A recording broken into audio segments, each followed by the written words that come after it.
Spoštovane gledalke, spoštovani gledalci, dobro večer. Današnji dan, sreda, 20. november, seveda ne bo prišel v zgodovino, tako kot recimo 22. november leta 1963, ko se je zgodil atentat na Kennedyja, pa vendarle je bil za Slovenijo vsekakor zelo pester dan. Najprej odstopil je minister Stepišnik z položaja ministra, potem zgodile so se kriminalistične preiskave v holdingu Slovenskih elektrarn, Koprskem Cimusu, potem zavrnitev milijonske varščine gospodu Lovšetu za odpravo pripora, veto državnega sveta na proračun in davek na nepremičnine in ne nazadnje interpelacija zoper finančnega ministra Uroša Čuferja. Vsekakor dovolj tem za naše goste, komentatorje Bojana Požarja iz Požar Reporta, gospoda Borisa Popoviča, župana mestne občine Koper in seveda svetnika državnega in Miloša Čiriča, lobista. Pa mogoče, ne vem, najprej predlagam, da vendarle komentiramo ta presenetljiv sestanek gospoda Stepišnika, Stanka Stepišnika, ki je po vsaj že potrjenih informacijah nocoj po pogovoru s predsednico vlade odstopil z položaja ministra za gospodarski razvoj in tehnologijo. Mogoče gospod Čirič, no? Mislim, njegov odstop je najverjetneje razumljiv glede na vse na pritiske, ker to je pravzaprav še en način, kako se standardno vidimo, da se najprej začne za programi po časopisih, pa napade, potem se pa kaj drugega najde, pa potem pa KPK, pa še kaj, pa se pač rešitev najde, taka in drugačna.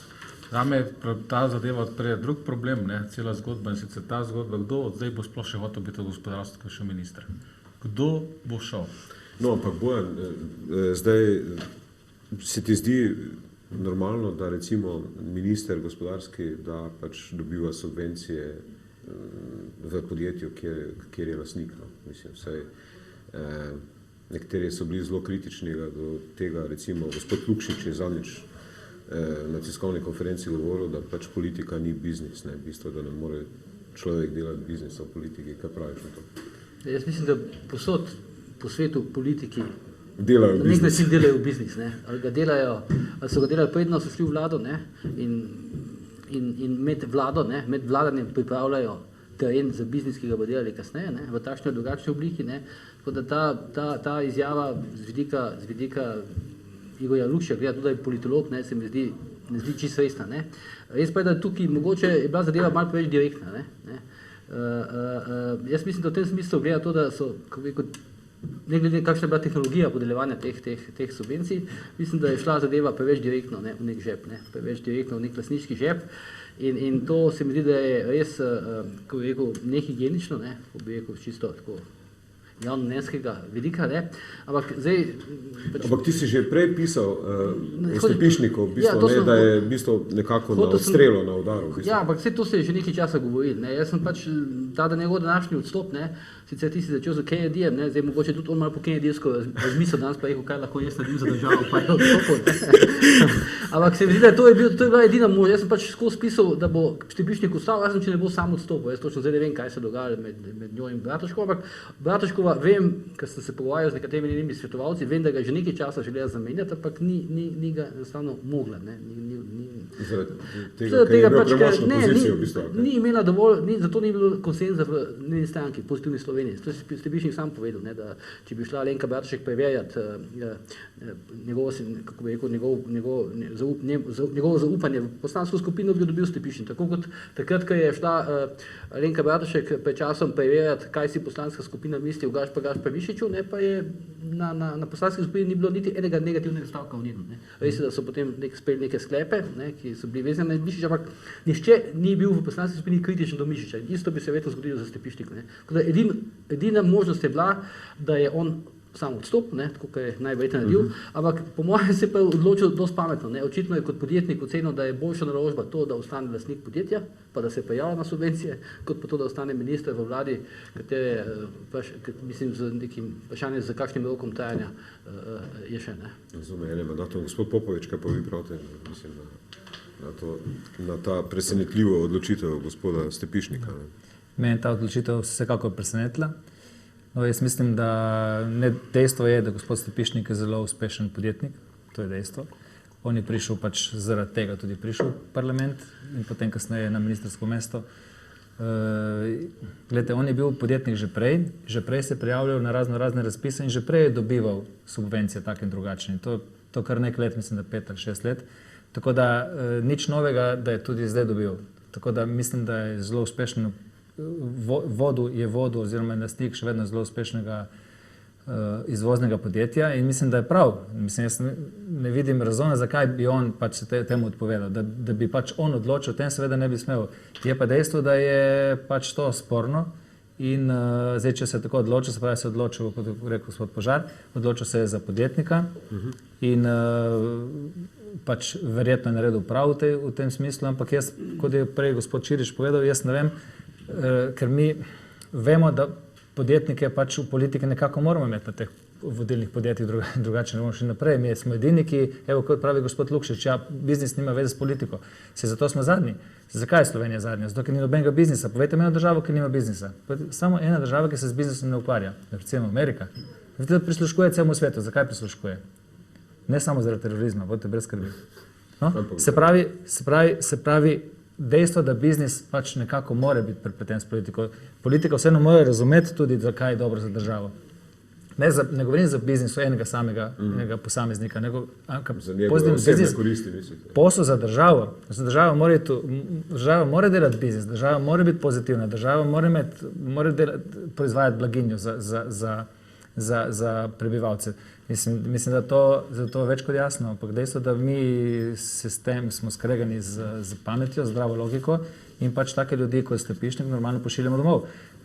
Ne rečem jaz, da je on najboljši minister na svetu. Da ne boste mislili, da zdaj na ta način ga zagovarjam tako ali drugače, ali pa da bi bil kakšen drugi podjetnik. Ampak dejstvo je, da mi rabimo podjetnika na tem mestu in tudi rabimo podjetnika na mestu predsednika vlade. Absolutno. In prej, ki bomo imeli boljše, ampak na tak način ne bomo imeli podjetnika. Če je zdaj gospod Stepišnik šel, zdaj naslednjič želimo si, ne vem, gospoda Krapoviča, želimo si gospoda, ne vem, lastnika Pipistrela, gospoda Boskarola, želimo si, ne vem, razne druge, recimo lastnika CUE-ja, naprimer, ali pa podobno, ampak te ljudje se niso nori. Se če ko bojo prišli, tako jih bomo označili, tako drugače za kriminalce. Poglejte, KPK, najprej rekel, da vse v redu. To sem ravno hotel vprašati. Danes recimo poročilo KPK, najprej prvo poročila so bile, da Komisija za preprečevanje korupcije ni ugotovila neke kolizije interesov. To je bilo, mislim, da 19. aprila, ko se je gospod Stanko Stepišnik izločil. Zdaj današnje poročilo pa pravi, da pogodba o dodelitvi javnih sredstev in Ministrstvo za gospodarstvo in razvoj in tehnologijo ter EMO Orodjarno vsebuje klavzulo, ki ugotavlja, da EMO Orodjarna ni na seznamu subjektov, za katere velja omejitev poslovanja po zakonu o integriteti in preprečevanju korupcije. To določilo v pogodbi, ki ste jo podpisali obe stranki, ne kaže dejanskega stanja in ni resnično, piše v KPK. V času pogodbe je bilo namreč podjetje EMO Orodjarna že uvrščeno na seznam omejitev poslovanja s KPK. To, kar si zdaj povedal, pa za tistim prej, ki si govoril o tem medijskem pogovoru, ki je bil zdaj. Vse to je pa ta smešna plat, pa ta tipično slovenska plat tega odstopa, tega nesrečnega ministra Stepišnika.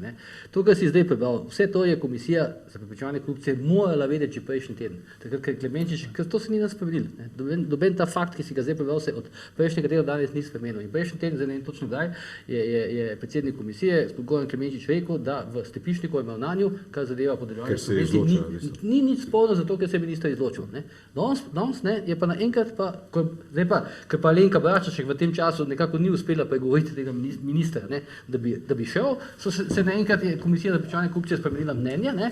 Še bolj smešno pa je, bom rekel, ti medijski, bom rekel, napali na Stepišnika. Naenkrat, včeraj, kolegica novinarka na eni konkurenčni televiziji je modro ugotovila, kdo je šef kabineta Stepišnika. Ta šef kabineta je napisan na spletni strani že 10. aprila naprej. Včeraj so ga predstavili, kot da gre neko blazno razkritje, neke blazne informacije. To je že smešno. Vse te stvari se dogajajo samo zato, da bi se Stepišnika prepričal, naj sam ponudi odstop. To je zelo preprosto stvar. Najbolj sem pa razočaran nad današnjimi sklepi KPK, mislim, da se ti uporabil pa en duhovit izraz, da ta komisija včasih dela a la carte. KPK je v tej naši državi enostavno likvidator. Tako asistent pri likvidaciji. Tako je. Koga dojem? Mi smo pridobili eno sliko, ne? Tole gospoda Popoviča, ki stopa iz avta, ne? In kolikor smo seznanjeni, ne, gospod Popovič, naj bi vi, sodeč po tej fotografiji, zavajali KPK, češ, da plačujete boniteto za vozilo iz leta 2006-2007, KPK pa ugotavlja, da je to vozilo se začelo prodajati leta 2009, mislim, da v juniju, ali kako je to mogoče zdaj? No. To je spet ena podobna floskula s KPK, zato sem tudi rekel, da pač očitno je likvidator vseh politikov, ki jih pač tako drugače pač moti. Dejstvo je, da jaz sem bil na KPK in ta pač predsedujoči, ta bivši novinar, mi jasno povedal, da je ta seja zaprtega tipa in da se ne sme govoriti okrog, kaj se dogaja, kaj se bomo pogovarjali in tako naprej. Jaz sem rekel, lejte, zaradi mene lahko odprete in da sem zavezan močeč, da sem zavezan močeč, jaz sem vse povedal, kaj se bomo pogovarjali. Rekel, da ne smem, da sem pač kazensko odgovoren, če bom karkoli povedal. Tako da, no, to je ena izmed teh stvari, jaz zdaj sploh ne bi smel v moj bran nič povedati, ampak zdaj čakajte, zdaj jaz moram povedati jasno, da očitno je ta pač Rok Praprotnik, kako že, pač on je gledal, na kakšen način iščejo mi, ne vem, milijarde, trilijarde, na koncu so očitno se obesi na avto, na kakšen način se pač svozi. Češ, da ne bi bil novejši, kot pa ste vi predstavljali. Ja, to je službeni avto, katerega pač uporabljam tudi v privatne namene, zakaj tudi plačujem boniteto. Ampak oni so ocenili, da ta avto je novejši, kot ga mi prikazujemo. V resnici je ta avto tisti avto, ki je letih 2007, je pa res, da ima nove luči, ker smo pač, ko je prišel restalnik, smo zamenjali luči, ampak avto je vedno isti. In zdaj ena KPK, da so tako pametni oziroma tako, mislim, nestrokovni, da na neko tako finto padejo in na tak način hočejo pač zrušiti politika, da ti pokažejo, da glede na to, da imaš nove lučke na avtomobilu. Ja, sprednje luči, potem se vidi, da je kao drugi model.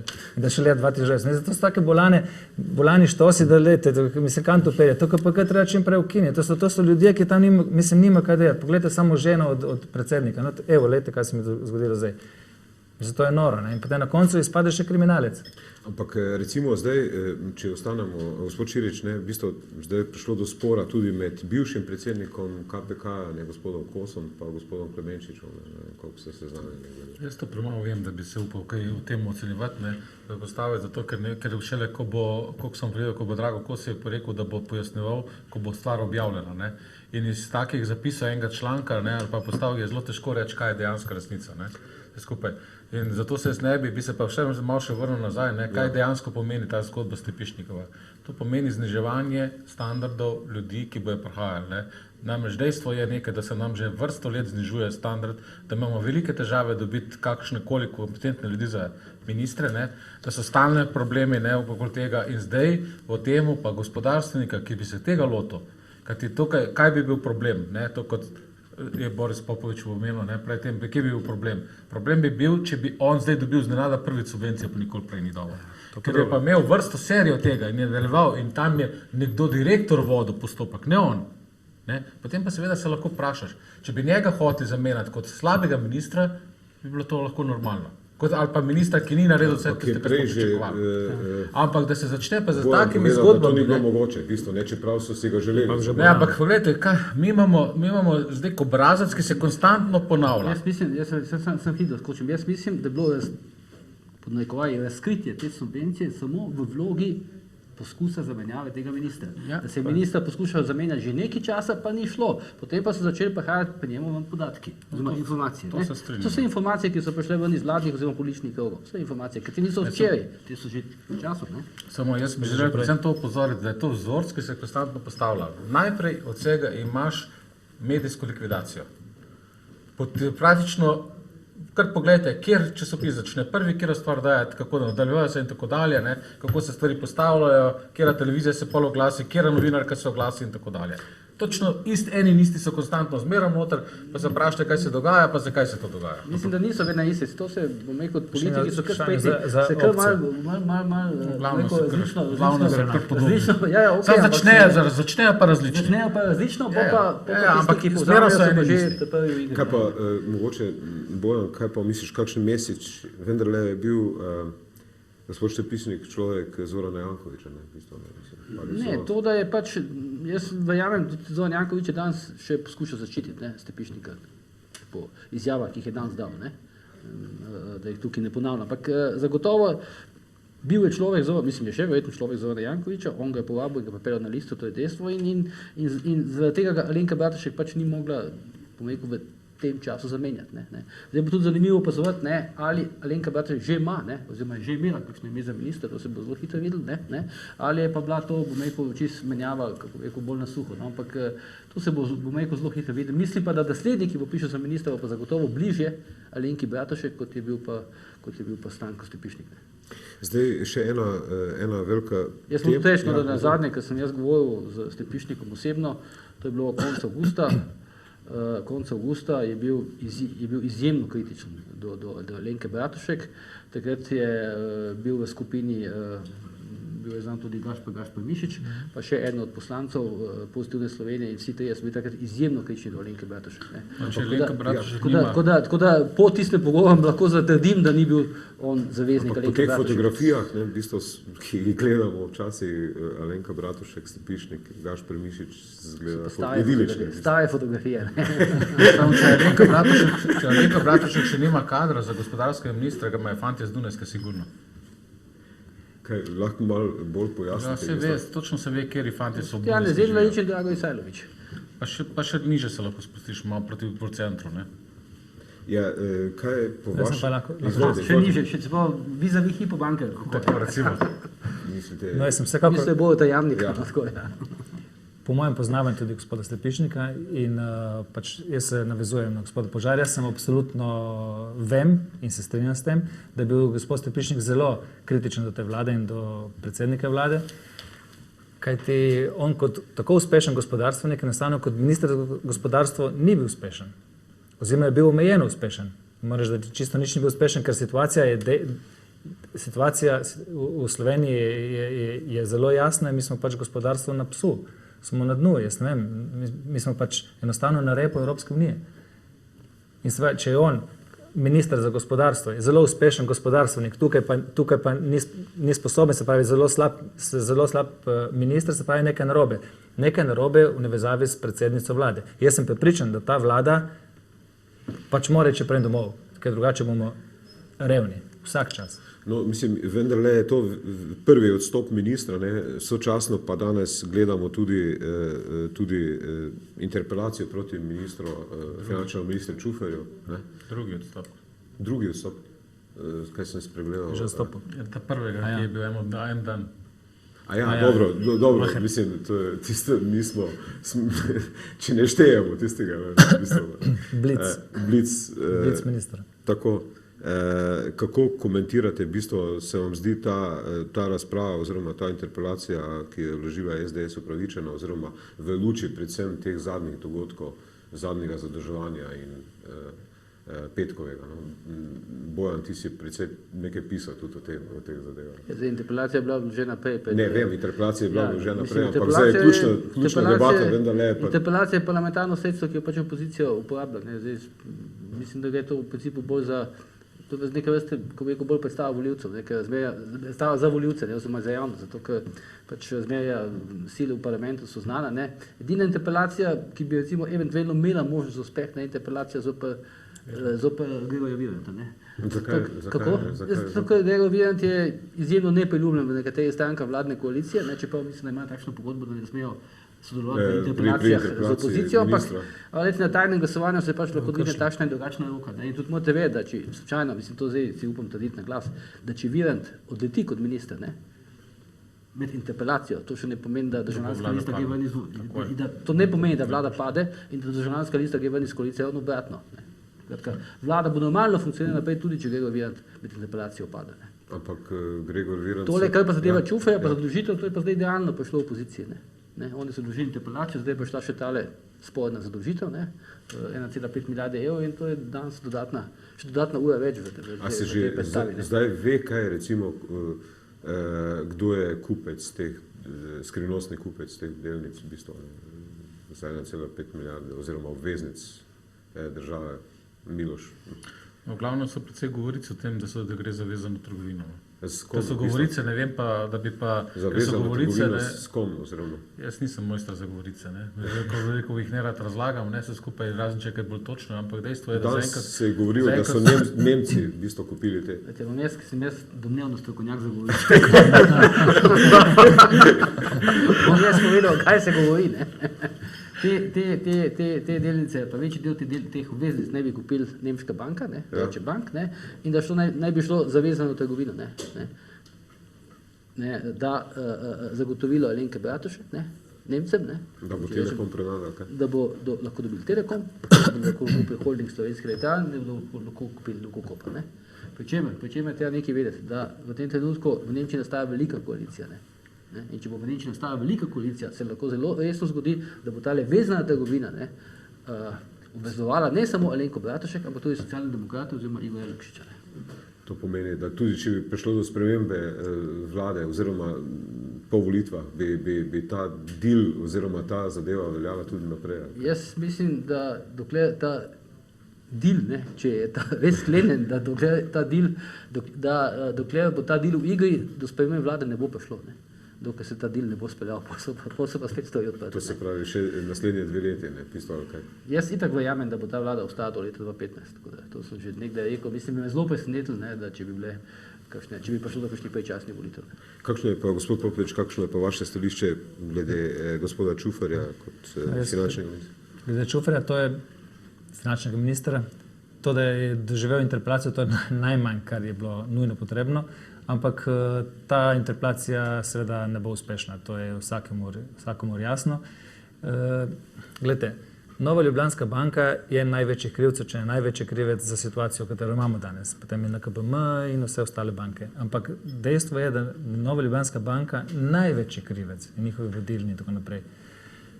Gospod Čufer prihaja ravno iz Nove Ljubljanske banke. Zdaj mi vi povejte, mi imamo problem, ki so nam ga ustvarili bankiri, cenilci in podobni. Danes nam rešuje državo član Nove Ljubljanske banke, ki ima tudi pogodbo, da se lahko vrne po končanju mandata v vladi, se lahko vrne nazaj v NLB, Novo Ljubljansko banko. Glejte, jaz sem prepričan v to, da ta gospod Čufer rešuje NLB, Novo Ljubljansko banko in vse ostale banke, s katerimi so bili tako ali drugače povezani, s katerimi so delali in rešuje neke probleme oziroma neke ljudi, kateri so sodelovali z njim. Zato ne prijemo do nobenih podatkov, zato ne pride ven kdo in zakaj, kdo je kriv za te milijardne primanjkljaje, ki jih imamo. Dejstvo je, da te ljudje bi morali končati na sodišču. Ne bom rekel, da v zaporu, ampak na sodišču pa jaz kot državljan, jaz zahtevam, da te ljudje pridejo na sodišče. Tako bankiri, kot cenilci in vsi, ki so bili povezani s temi nedovoljenimi, absurdnimi, nezavarovalnimi krediti. To je dejstvo. Ampak te ljudje nažalost ne bodo prišli nikoli. Če imamo tukaj človeka iz Nove Ljubljanske banke, ki je minister, se pravi, krije pač te ljudi. To je dejstvo. In zdaj ta interpelacija nažalost ne bo uspešna. Jaz se ne strinjam z gospodom Požarjem, da bo ta do 2015, upam, da ne bo do 2015 zdržala ta vlada, ker je to pač praktično nemogoče. S tem zakonom, ki so ga pred par dnevi pač sprejeli, kateri so dobili danes veto v državnem svetu, vedno bomo govorili kasneje. Jaz mislim, da tukaj je zadnji žeb v krsti, ki se ga naredila ta vlada in to, kar so bili radarji za Maribor in za bivšega župana Maribora, jaz sem prepričan, da bo ta zakon za to vlado in za celo državo. Jaz bi tu malo bolj previden pri teh napovedih, koliko časa bo ta vlada ostala, ker mi nekaj pozabljamo, da tukaj v tej Sloveniji še vedno obstaja nek močan ideološki moment. Ne. In tudi potem, ko bo dejansko, mislim, res, da bodo ljudje, rekel, znojeli, po domače rečeno, ko dobi položnice, kar zadeva za nepremičninski davek. Samo potem se pa začnejo v tej državi odpirati vprašanje, ali Kučan ali Janša. Potem se pa začnejo te karte deliti na novo. Recimo, Do zdaj je res tako. kako? Do zdaj je bilo tako, ja. Ja, poglejmo samo primer recimo tega stajniškega gibanja. Stajniško gibanje je spravilo 15-20 ljudi na cesto v situaciji, ko so bile razmere bistveno slabše, kot so zdaj. Danes ne pride tja niti 200 ljudi. Danes zato tega, ker zdaj recimo levo-sredinska vlada. Če bi, zdaj, mislim, če bi recimo, tako bom rekel, na pamet, če bi recimo kakšna Janševa garnitura sprejemala takšne davke, ta zakon, pa takšne davke, 500 000 ljudi. Mislim, se bi jih vrgli v Ljubljanico, ne? Ja. Zdaj pa se v principu nič, kaj se dogaja. Ono obratno, vsi govorimo, kako je politika, kako je stabilno, mediji pravijo, vse je mirno, tisti lačni vdovki so že davno izginili, iz časopisov in tako dalje. Tako da jaz bi bil malo bolj previden do tega. Ko se bo zaostrilo, ko bo vlada res, mislim, ko bo prišli do neke situacije, da bo vlada res tik pred padcem, takrat bo pa prišla spet v igro ideologija. In takrat se pa začnejo potem karte v Sloveniji spet deliti na novo. Mislim, morate vedeti, da to ni Nemčija, ker ljudje racionalno volijo. Tukaj ljudje volijo še vedno na podlagi rdeči, črni in tako dalje. Jaz pa mislim, da še ena stvar, zakaj bo se stvar zaostrila naprej. Mislim, da bo naslednje leto afer. Zato, ker jaz pa mislim, da bo te bančne zgodbe prišle ven. Prišle bojo ven zato, ker je tudi taka pogodba, taka navodila, ki imajo in ti, ki pregledujejo za to, so pač dolžni, bojo tudi dolžni te stvari vendati. Jaz tudi ne mislim, da Čufer pač odlično deluje delo Šušteršiča, oziroma nadaljuje po isti osnovni poti, in problem te vlade jaz ne vidim v tem, kako samo to dela, ta del, ampak problem, da manjka en drug del, tiste se pravi investicij. Ni investicij, ni tega. Mi samo šparamo, zdaj boš imel pa tako, davke smo povečali, vse skupaj dobili bojo ogromne položnice. Vidi, bo cel kup afer, ki se bojo postavile, bo se to začelo za to dogajati. Ljudje bojo bez denarja, poglejte, v Mariboru je glavni problem to, da so ljudje že zavoda končali za poslovanje, več denarja dobijo. In tako dalje. In je popolnoma logično, da bojo eksplodirali. In moje mnenje je, da bo spomlad vesela, da bo veselje. Samo, ni čisto res, da vsi samo šparajo. Pač jaz, kar si omenil Maribor, javni sektor, se pa Ljubljana, prestolnica, krize, sploh še ni resno občutila.